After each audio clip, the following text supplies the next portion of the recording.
Since the beginning of time, humans have told myths. But these weren't just campfire stories. They were maps for how to live, warnings about our flaws and lessons in resilience. What's remarkable is how many of these ancient tales line up perfectly with both modern psychology and the timeless wisdom of the Stoics. So today we're counting down 8 ancient myths that will change your mindset forever. Number 8, Sisyphus, perseverance and acceptance. Condemned to push a boulder up a hill for eternity, only for it to roll back down.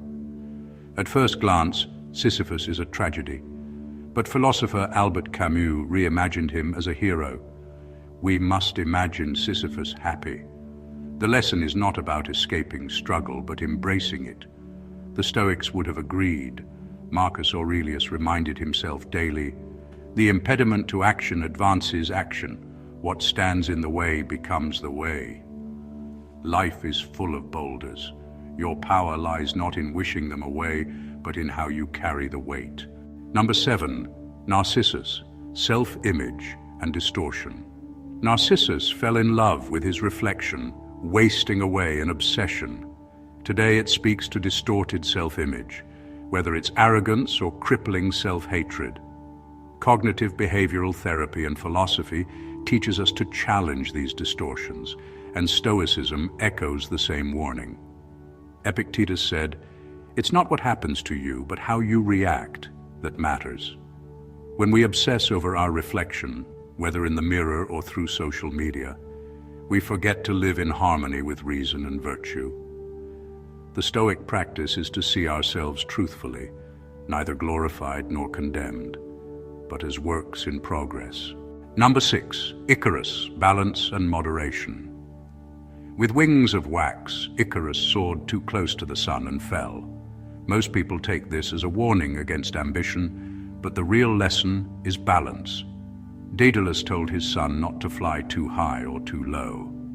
The Stoics also preached the golden mean. Avoid excess, avoid deficiency. Seneca warned that indulgence and recklessness are both chains of the mind. In modern life, Icarus is the person who burns out from extremes. The Stoic path is measured progress.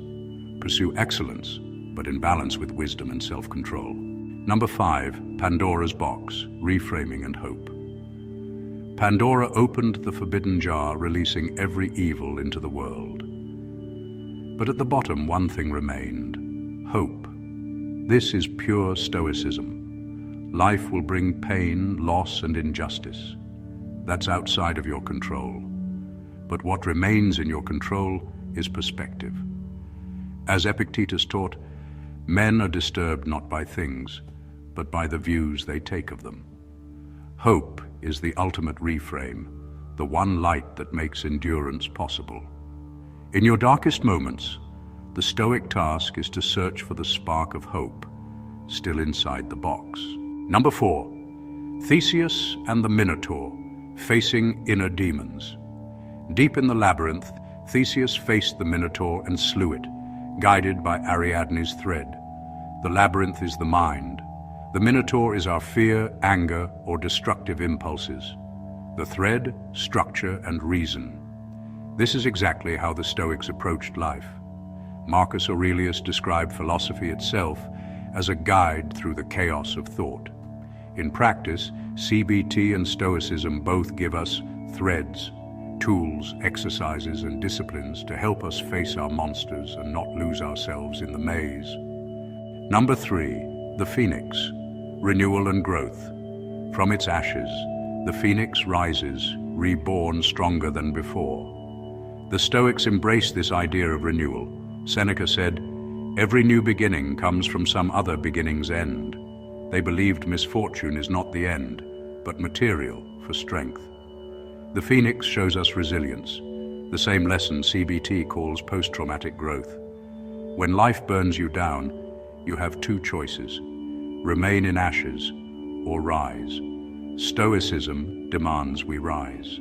Number 2, the Ouroboros, cycles and awareness. The serpent eating its own tail, forever repeating. It symbolizes cycles, both creative and destructive. Stoics understood this deeply. Marcus wrote in his Meditations, "Time is a river, a violent stream. All things are of the same nature. Life is cyclical. Our thoughts are too. In deep reflection and self-work, we learn to break the negative loops, rumination, habits, toxic cycles. The Ouroboros is the reminder. If you don't bring awareness to the loop, you'll be consumed by it. But with reason, you can break free and create a new pattern." Number 1, Pygmalion, belief and transformation. Pygmalion sculpted a statue so beautiful, he fell in love with it. The gods rewarded his devotion by bringing it to life. This myth gave birth to the Pygmalion effect, the power of belief shaping reality. The Stoics believed the same. Our judgments and expectations mold our world. Epictetus said, "You become what you give your attention to." If you see yourself as broken, you'll act broken.